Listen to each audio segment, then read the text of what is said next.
ప్రజాస్వామ్యంలో ఓటరు గెలిచినప్పుడే ప్రజా సంక్షేమం సాధ్యపడుతుందని విశాఖ జనసేన ఎంపీ అభ్యర్థి లక్ష్మీనారాయణ అన్నారు. విశాఖ తూర్పు నియోజకవర్గంలో జనసేన ఎమ్మెల్యే అభ్యర్థి కోన తాతారావుతో కలిసి ప్రచారం నిర్వహించారు. ఈ ఎన్నికల్లో ప్రజలు మార్పు కోరుకుంటున్నారని, అది జనసేనతోనే సాధ్యమవుతుందని లక్ష్మీనారాయణ అన్నారు. డాక్టర్ బాబాసాహెబ్ అంబేద్కర్ గారు అన్నారు, ఏ ప్రజాస్వామ్యంలో అయితే ఓటరు గెలుస్తాడో ఆ ప్రజాస్వామ్యం నిజమైన ప్రజాస్వామ్యం. ఏ ప్రజాస్వామ్యంలో అయితే కేవలం ఎమ్మెల్యేలు ఎంపీలు గెలుస్తారో ఆ ప్రజాస్వామ్యంలో ఎటువంటి ఇది జరగదని చెప్పారు.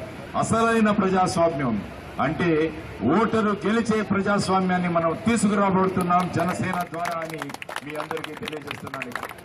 ఈస్ట్ కాన్స్టిట్యుయెన్సీలో తూర్పు విభాగంలో ప్రతి ప్రాంతానికి మేము జనసేన ప్రభుత్వం వచ్చిన తర్వాత ఏమేం చేయబోతున్నా అన్నది మన ఎమ్మెల్యే అభ్యర్థి కోన తాతారావు గారు స్టాంప్ పేపర్ మీద మీకు రాసి ఇవ్వబోతున్నారు. అది జనసేన.